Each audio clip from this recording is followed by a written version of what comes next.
Hello and welcome to another episode of the Classical Republican. Today we're doing a comparative ideology interview with Isaac, also known as Anarcho Wabbit.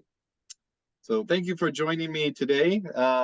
That moniker should tell you what his ideology is. He is an anarchist.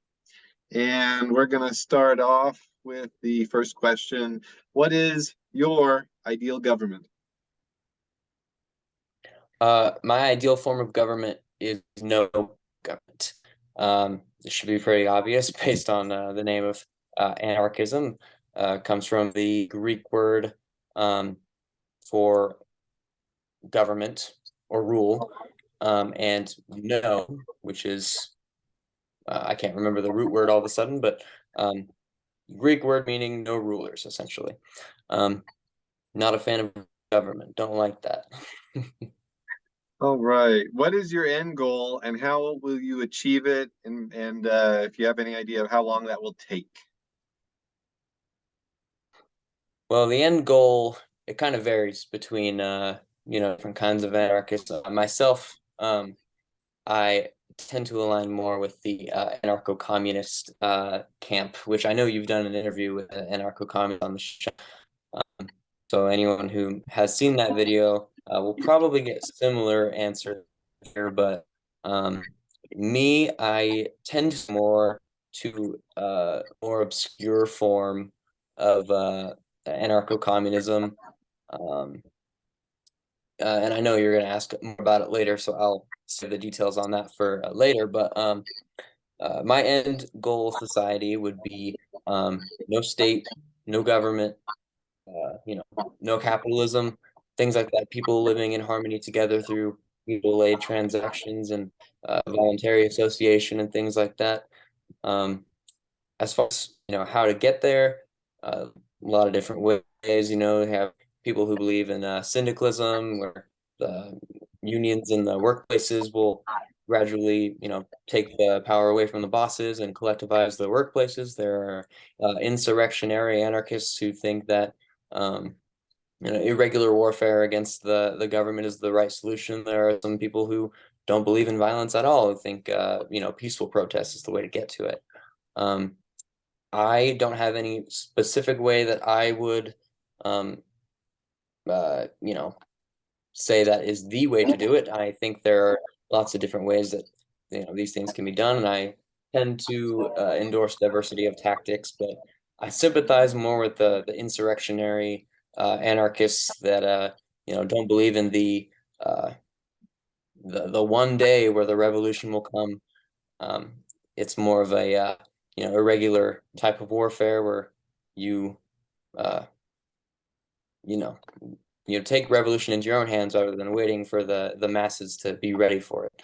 Um, in that sense, if that makes sense. Okay. How did you come to these beliefs personally? Well, so I guess I'll go into my more specific version of anarcho-communism here. So I became I sort of went into more radical politics around 2019, 2020, when the protests for the George Floyd, the killing of George Floyd were ramping up. Um, it really showed me a lot how much the government and capitalism doesn't really care about the average person, and that sort of radicalized me. Um, I was more of an authoritarian, like Marxist Leninist for a little bit, 2 or 3 until I read more books and realized that authoritarian state dictatorship is not the way for things about. So from there, I transitioned to anarcho-communism, um, and I've been an anarcho-communist for about almost 3 years at this point. Um, and I've gradually become more sort of individualist, I guess one would say. I subscribe to a recently synthesized ideology known as ego communism, which is a synthesis of Max Stirner and Kant Marx. So it's egoism as extreme individual, basically the stereotypical do we want sort of anarchism with the communist ideology of Kropotkin and Marx, where people live together in harmony and all that sort of stuff. I'm actually working on somewhat of an essay on it myself. I don't know when it'll be done. Hopefully it'll be good, but I'm working on that. Oh, very good, very good. Can you please give us an overview of the history of your ideology in theory, but also practice too? Well, the overall ideology of anarcho-communism, it's kind of existed for a long time before someone actually put a name to it. Um, there's been libertarian communists for about as long as authoritarian communists. Like there's anarchists that believed in communism at the same time as Marx. And I would say even before that, but there wasn't really a name for it until Kropotkin sort of put it out there and started talking about it. And from then on, it sort of snowballed into a much bigger movement. There was the revolutions in Russia and Spain, and more recent uprisings like Rojava over in Syria and the Zapatistas in Mexico, which aren't explicitly anarchist. I do want to point out because a lot of people seem to take credit for those movements, even though they're not anarchist. However, they do use a lot of anarchist uh, methods, and they organize their societies very well. And I think we should take inspiration from them, and while being careful to not try to take credit for their successes. But as far as my specific kind of anarcho-communism goes, um, Emma Goldman was a Russian American anarchist in the time periods early 1900s to or mid 1900s. She took inspiration from both Stirner and Kropotkin, and she kind of synthesized it herself. And she was a big feminist anarchist as well. And I take a lot of inspiration from her. Um, but she didn't really put a name to this ideology. It was just sort of anarchism with certain sympathies. But the ego communism ideology is very recent. At least it's had a name very recently. The I found out about this specific form of anarcho-communism uh, while I was reading about Max Stirner and all that stuff, and I realized you could synthesize egoism with communism pretty well. Um, if you have the right reading of it, there's a lot of readings of egoism that are very anti-communist, but I would say if you're reading it in the correct way, it's very pro-communist. Um, but yeah, so that's sort of a brief history of anarchism. There's a lot more, but Very interesting. Are there any symbols to your ideology? Symbols, kind of, yes. There's the black flag, which is a negation of nations. Essentially, it's um, the black flag of anarchy rather than a flag of a nation. Or there's different kinds of anarchy flags, like there's bisected black and red, black and green, black and teal. For certain different kinds of anarchism. There's the circle A, which um, most people will probably recognize. Um, it means anarchy is order. However, I myself don't exactly agree with that philosophy or saying, but that's probably the most recognizable anarchist symbol. But I tend myself not to, worship symbols, because, symbol worship and theorist worship is another form of hierarchy, I believe, because it glorifies people from the past and symbols from the past, and we're putting as Max Stirner would call them phantasms or social constructs, in our own head, and the only symbol that I need is myself. Very interesting. Um, so how much of a statist are you? As far away from it as you can get. Okay. Yeah. How do you regard private property um, as far as you know, dealing with like the um, you know, public versus private and eminent domain, that type of stuff? And Yeah. Well, I don't believe in private property, although it exists. unfortunately for myself and others. But private property is an affront to liberty. It is inherently against liberty because it takes resources away from the general public, and in the case of capitalism, places behind a wall and forces people to work or starve, um, you know, or die essentially. Um, in regards to public property implies, at least in many contexts, that is a government ownership of the property, which monopoly property. And the government owning property is no different than a private capitalist owning property. You have the ownership of the people's Oh, you're breaking up there. hand. I prefer. Oh, I can see you now. am I good now? Yeah. Okay, sorry. Uh, I might prefer communal or collective property, where the actual people own the resources rather than putting them in the hands of the state. Um, an eminent domain is a tricky, problem, um, because if the government takes uh, ownership of someone's property, eminent domain could be the government bulldozing your house to build a highway. It could be taking ownership of your company to integrate it into the state. There's a lot of different ways eminent domain can be used. So I think it's kind of a case by case basis. But overall, I would say the government, stealing people's property is bad. But same as a private capitalist buying someone's property and making a profit off of it. Very good. How would you describe liberty? Negative or positive? Which is your preferred? Sorry, I always forget which one is which. Remind me which is which.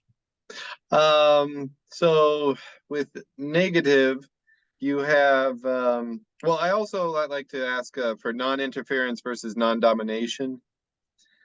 It's more of the Republican expression of it. So non-interference, you Well, have you can well, I don't mean to put my bias into it, but you can still have hierarchy. Someone who does have power over you in non-interference, but they don't interfere, and therefore you believe that you are free because you are able to do as you please. But it's definitely at the whim of somebody else's will. And then non-domination, you are just not dominated by any other power um, other than your own. well, I tend to go with more non-domination because I think non-domination implies a sort of non-intervention. Um, if there's no way for someone to be in a hierarchy or a power over you, how are they able to intervene and stop you if you wish? So I tend to go with non-domination, Okay. if that answers the question. Yes, thank you. How do you preserve liberty in an So I say that again? anarchist? How would an anarchist preserve liberty? I mean, freedom, I guess, freedom to do whatever you please. That's pretty libertarian, I'd say. The government is not done much to preserve people's freedoms. It seems that since uh, the formation, all they've done is decide what freedoms you can have and what freedoms you can't have. In a society, there is no one to tell you what freedoms you can or cannot have other than yourself or those who you would wish to do harm upon. So I would say it preserves liberty very well. It allows people the freest expression of what they would like to do or what they are capable of doing. How do you view class? Class. Class is an abstraction. Class is a phantasm. It doesn't exist essentially. It's a subject that rules our world. But in the practical implication of class, in the classical Marxist sense, the proletariat is pressed by the bourgeois or the petty bourgeois, and those different classes. And the proletariat should seek for its self-abolition. So there should be no class, which is the essence of an actual communist society, rather than the Marxist-Leninist conception of a class dictatorship, where you just put another class above the others, which ends up perpetuating the problems of the current society we have today. I think class is often a meaningless term, that the people in power have bestowed upon us to keep us divided rather than, allowing us to take our power. Very interesting. What is to be done about inequality? Well, inequality is a byproduct of hierarchy. So you remove hierarchy, you remove inequality, because without a hierarchy, there is no one to enforce inequality. And every government in the world has enforced some form of inequality, whether that's racial inequality, class inequality, income inequality, gender inequality, all these things. Through some sort of policy they've enacted, they have either perpetuated inequalities or new ones. Without the concept of domination, then there is no inequality, because everyone is equal, everyone is free to do as they wish and do as they please. And without domination, no inequality. Could you be a little more specific about you mentioned income inequality. How would anarchism alleviate that?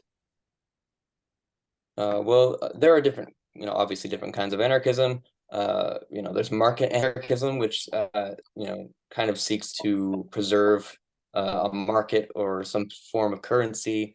I myself don't subscribe to that model of anarchism, because Kropotkin put it well. He wrote a pamphlet against market anarchism and collectivist wage systems, what he called it.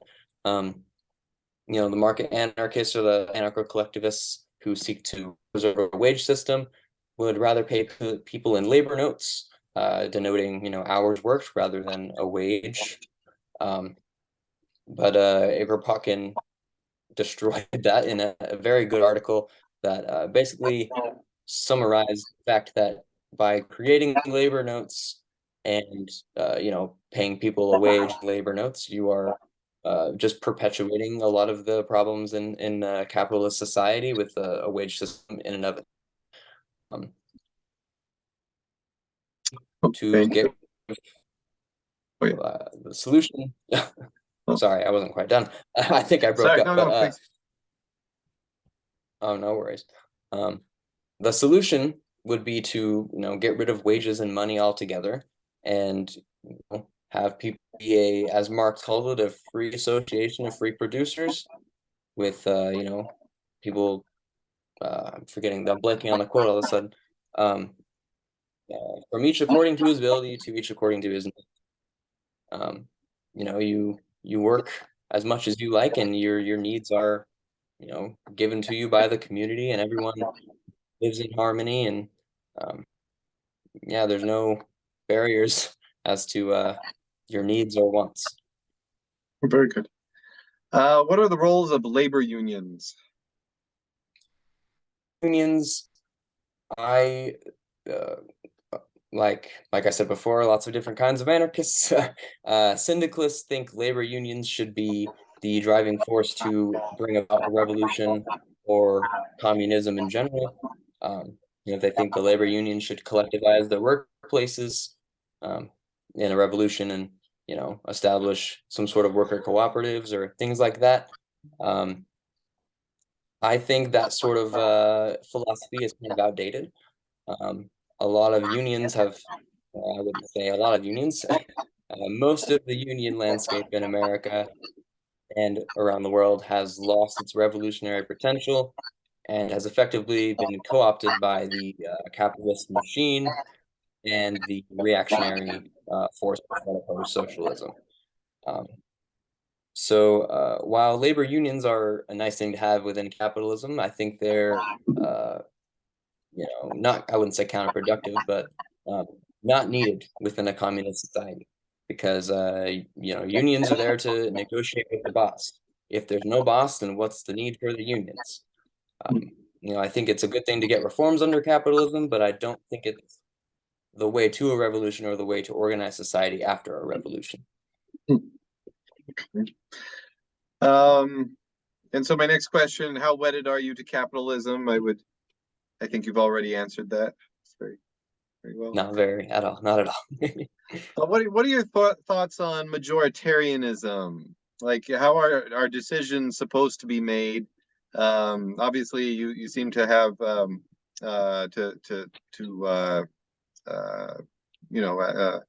admire collectivism. People coming together to work together towards a common goal. But what are your thoughts on majoritarianism? If you just have 50% plus one vote, is that a legitimate decision? Well, first, before I get into that, I want to sort of distinguish or make clear that a thing that people like to say is that there's no it's a false dichotomy between individualism and collectivism. I don't subscribe or to either one. I would say that I subscribe to both of them equally because it's impossible to have one without the other. You can't have a collective without the individuals making up the collective, and you cannot have an individual without a collective society outside of the individual. That's sort of the essence of my form of anarcho-communism. So I think making the individualism versus collectivism argument is not a very good representation of anarchism in general, but just politics in general. I don't think they're inherently against each other. But majoritarianism, I'm also against majoritarianism. There are a lot of anarchists who are very pro direct democracy, which, majority rules, majority of votes wins whatever the proposal is. I'm against that. I just another form of hierarchy. I subscribe to the Union of Egoists, which is voluntary association essentially. People come together in volunteer groups, and if you no longer want to associate with the group, then you don't associate with the group. And I think majoritarianism and direct democracy in general opens up a new avenue for oppression. Like if say you live in a very rural area, which is very hostile to say LGBTQ people, as long as they have the majority vote, they can do whatever they like with your community and such.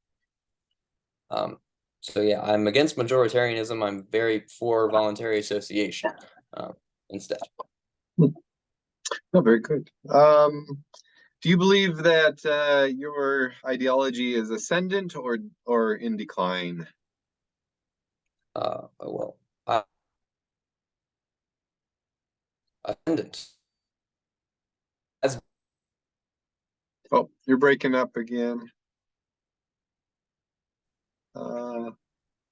back. Are you there? I can hear you. You're not moving though. Okay, now you're back. Yes. Hello. Okay, Hello. go ahead. Sorry, my internet is bad. Anyway, so I think it is ascendant at the moment. I think it was in decline for a while, especially after World War II, sort of the Spanish Civil War kind of killed a lot of anarchist aspirations, and a lot of people turned towards Marxism, Leninism, because that was the dominant leftist ideology of the time. However, I think now in the 21st century, it's reversing its course. Um, the biggest opposition group in Russia right now to the invasion of Ukraine is an anarchist group, which is sabotaging their military production and military supply. Um, and there's a lot of uh, anarchists that are protesting Iran right now for um, the feminist revolution in Iran. And Qatar, there's a lot of anarchist people that are protesting the treatment of LGBTQ people there. I personally know people who are protesting in the rev Iran, and they're doing good work over there. I definitely think it's ascendant. Um, I think we're quite a ways away from something like the Spanish Civil War or the Russian Revolution. We still got a ways to go, but I think we're getting there. We're moving up in the world. Okay, great, thank you. I have one more question for clarification. Now, you said earlier that you weren't in favor of like a dictatorship of the proletariat because obviously it's still a dictatorship. There's hierarchy there. It still implies oppression of one class over another.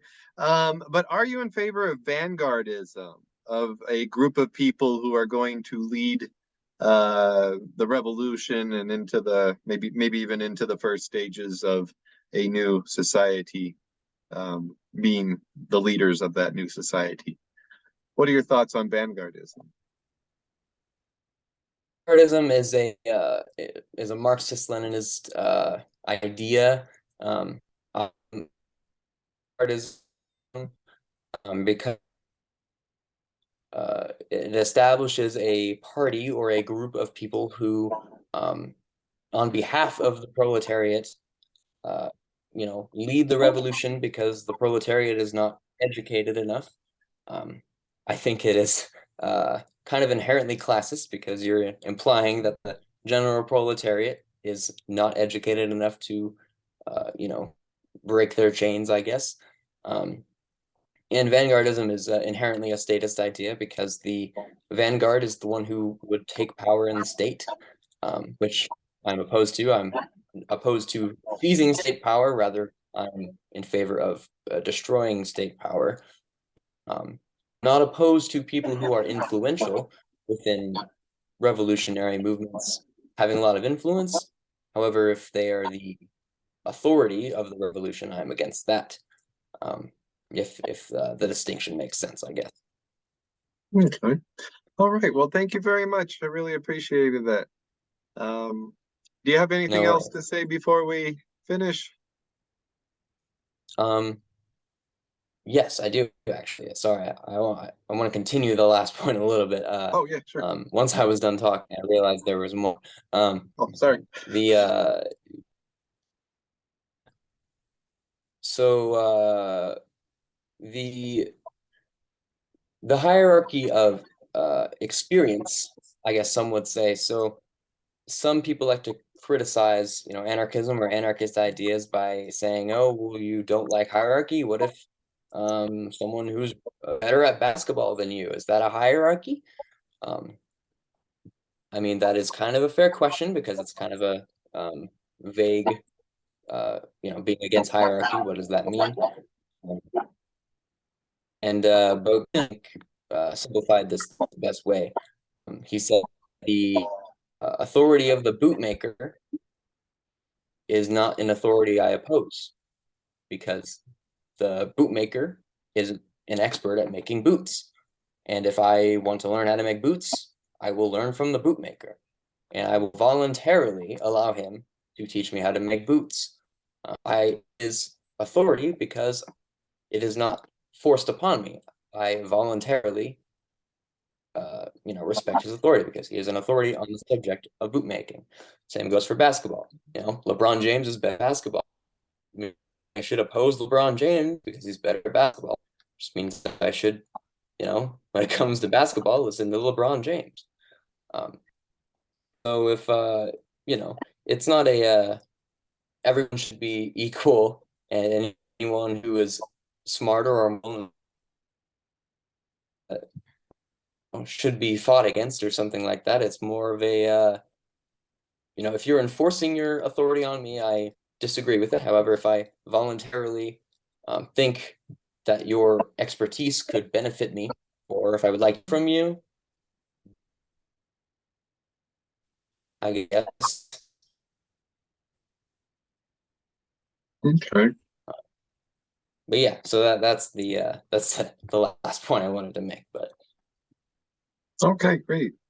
Well, thank you very much. I really appreciate you coming on, and a good day to you. thank you.